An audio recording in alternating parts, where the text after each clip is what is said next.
Hi everyone, this is Anonymous Indian. बहुत सारे मेरे लोग, मेरे दोस्त, मेरी जान पहचान के, मेरे रिश्तेदार, जब वो मुझसे बात करते हैं तो मुझे ऐसा फील होता है। वो अपनी परेशानी बताते हैं, दुख दर्द बताते हैं कि उनकी लाइफ में क्या क्या चल रहा है ना, किस चीज़ से वो परेशान है, क्या चीज़ें उनकी लाइफ में मैटर कर रही हैं। Sometimes I feel, not sometimes, in most of the cases I feel कि लोगों की ज़िंदगी बहुत ही सिंपल है। लोग उसे अपने आप कॉम्प्लिकेट बना देते हैं फालतू चीज़ें सोच के। लोगों को खुश करने के चक्कर में, दूसरों को प्रूव करने के चक्कर में लोग उसे कॉम्प्लिकेट कर देते हैं। Instead of proving them, I think a person should try to improve himself और हर सेल्फ, कि what they are trying to do and what they wanted to do. क्या करना चाहते हैं वो, बजाय इसके कि लोग क्या चाहते हैं कि वो करें। They seek advice on everything, कि मुझे क्या करना चाहिए, ये करूं कि वो करूं। आई डोंट थिंक कि कोई और तुम्हें तुमसे बेटर एडवाइस दे सकता है। यू आर द वन जो खुद को एक्सपर्ट एडवाइस दे सकता है, because you know what you like, what you don't like. तुम्हें क्या अच्छा लगता है, क्या अच्छा नहीं लगता है, दूसरा तुम्हें नहीं बता सकता है। दूसरा तुम्हें बताएगा, दूसरे का हमेशा एक बायस रहेगा। अगर वो चीज़ वो खुद नहीं कर पाया है तो वो ये कभी नहीं बता पाएगा कि उसको कैसे अचीव किया जा सकता है। हमेशा आप दूसरों की बात सुनेंगे, एक बायस रहेगा। मेरी भी बातों में एक बायस है। बायस किस चीज़ का है? मेरी माइंडसेट का। जो भी मैं सोचता हूँ उसका बायस है। जो मेरे एक्सपीरियंसेस हैं उनका एक बायस है, और वो हमेशा आएगा। मैं उसको रिमूव नहीं कर सकता, बिकॉज़ वही मेरे थॉट्स हैं, वही मेरा माइंडसेट है, वही मेरे एक्सपीरियंसेस हैं। तो लोग काफ़ी बार, जो उनकी लाइफ सिंपल होने के बावजूद, उनको खाने की दिक्कत नहीं है, रहने की दिक्कत नहीं है, और बहुत सारी चीज़ें कि वो अपनी शौक पूरे कर सकते हैं, है ना, लेकिन फिर भी वो लोग फंसे रहते हैं। फिर भी वो अपनी लाइफ को कॉम्प्लिकेट करते रहते हैं। इसने ऐसा कह दिया, उसने वैसा कह दिया, इसको बता दूंगा, ये कर दूंगा, वो कर दूंगा।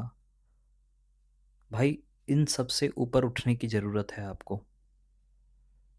अगर आपके पास खाने के लिए खाना है, रहने के लिए मकान है, तो आई थिंक आपके पास इनफ है। और अगर आपके पास अभी ये दोनों चीज़ें नहीं हैं, तो प्लीज़ फोकस ऑन कि आप ये दोनों चीज़ें कैसे मैनेज करेंगे। बजाय फालतू चीज़ें सोचने के, आप ये दोनों चीज़ें कैसे मैनेज करेंगे, आपको ये सोचना है कि कैसे आप अपने सर के नीचे छत का जुगाड़ करेंगे, और कैसे आप दो रोटी का अपने लिए और अपनी फैमिली के लिए जुगाड़ करेंगे। मैं उनकी बात नहीं कर रहा हूँ जिनके पास खाने का नहीं है, क्योंकि उनके पास और फालतू चीज़ें सोचने के लिए मेरे ख्याल से है नहीं, है ना। उनको अपने खाने का पहले जुगाड़ करना है। मैं उनकी बातें कर रहा हूँ जिनके पास रहने के लिए छत है, खाने के लिए खाना है, लेकिन फिर भी लाइफ कॉम्प्लिकेट पड़ी है उनकी। कोई लड़की उनके मैसेज का रिप्लाई नहीं दे रही है ना। प्रोफेसर उनसे प्रोफेसर उनसे चिढ़ता है, या उनका दोस्त किसी को प्रूफ करने में लगे हैं। उनके दो दोस्त हैं, उसको प्रूफ करने में लगे हैं, और जो कि उसकी लगातार बेइज्जती किए जा रहे हैं। आपको इन सब से ऊपर उठने की ज़रूरत है। आपको बजाय किसी और को प्रूफ करने के लिए, आपको ये देखना पड़ेगा कि आपको क्या पसंद है। आपको क्या पसंद है, आप क्या करना चाहते हैं। जब आप ये सारी चीज़ें ट्राई करेंगे, ऐसा नहीं है कि आप फेल नहीं होंगे। आप फेल होइए, फेल होने से आप सीखिए, दोबारा ट्राई कीजिए। बट आपको क्या करना चाहिए, क्या नहीं करना चाहिए, ये आप खुद के साथ बैठ के बात कीजिए, रैदर देन कि आप अपने दोस्तों से एडवाइस ले रहे हैं। उनको खुद का नहीं पता, वो आपको क्या बताएंगे। आप अपने साथ टाइम स्पेंड कीजिए। ऐसा हो सकता है कि जो चीज़ आपके दोस्त के लिए इम्पॉसिबल है, आपके लिए बहुत इजी है। पॉसिबल है, बिल्कुल पॉसिबल है। तो आप सबसे पहले अपने आप को समझो, अपने साथ टाइम स्पेंड करना शुरू करो, थोड़ा अकेले रहना शुरू करो, अपने आप को जानना शुरू करो। जब आप अपने को जानेंगे तो आप बहुत अच्छे से दूसरों को ऑब्ज़र्व कर पाएंगे। जैसे मैं अपनी एक ऑब्ज़र्वेशन बताता हूँ। जब भी कोई लड़ाई होती है ना, लड़ाई होती है या कुछ झगड़ा होता है, तो कई बार मैंने देखा है कि मेरे हाथ जो हैं काँपने लगते हैं अपने आप। बहुत बार मैंने ऑब्ज़र्व किया है कि कुछ भी ऐसा होता है, जब मैं थोड़ा एक्साइटेड हो जाता हूँ या फिर मैं स्टेज पे जाता हूँ, तो मेरे हाथ काँपने लगते हैं। तो ये सारी चीज़ें आपको ऑब्ज़र्व करनी है, ऑब्ज़र्व करके इम्प्रूव करनी है। तो सबसे पहले आप खुद को जानो कि आपकी बॉडी कैसा रिएक्ट करेगी। मैं आपको एक इंसिडेंट बताता हूँ। मैंने ये ऑब्ज़र्व कर रखा था कि जब भी मैं स्टेज पे जाता हूँ, तो मेरे जो हैं हाथ काँपने लगते हैं। और ऐसा मैंने 2-3 बार मैं ऑब्ज़र्व कर चुका था। जब तीसरी बार मैं स्टेज पे चढ़ा, तो मुझे ऑलरेडी पता था कि मेरे हाथ काँपेंगे और मुझे घबराना नहीं है ना? पिछली 2 बार क्या हुआ था, जब मेरे हाथ काँपने शुरू हुए, मेरे दिल की धड़कनें तेज़ हुईं, मैं घबरा गया। मैं अच्छे से परफ़ॉर्म नहीं कर पाया, जो भी मुझे परफ़ॉर्मेंस देनी थी, जो भी मुझे स्पीच देनी थी। लेकिन जब मैं तीसरी बार स्टेज पे चढ़ा, तो मुझे ऑलरेडी पता था कि मेरे हाथ काँपने वाले हैं, मेरे दिल की धड़कनें तेज़ हो सकती हैं। और वो हुआ भी ऐसा ही कि मेरे दोनों हाथ काँपने लगे। लेकिन फिर भी मैंने ऑब्ज़र्व किया कि हाँ, मेरे हाथ काँप रहे हैं, लेकिन मैं कूल रहा कि ठीक है, कोई बात नहीं।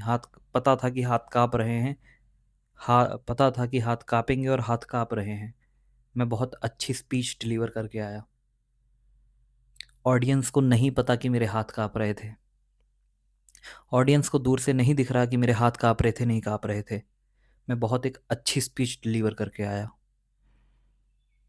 तो खुद को जानने का ट्राई करो कि आपको क्या चीज़ें पसंद हैं, क्या चीज़ें नहीं पसंद है। खुद को ऑब्ज़र्व करके उसको इम्प्रूव करने का ट्राई करो, रेदर देन दूसरों से पूछने का। जो आपके साथ के लोग हैं, उनको खुद नहीं पता कि उनकी ज़िंदगी में क्या करना है। वो आपको एक अच्छी एडवाइस नहीं दे सकते। इंस्टेड ऑफ दैट, खुद के साथ टाइम स्पेंड करना शुरू करो। That will give you the most answers of your questions. ठीक है, ओवर एंड आउट।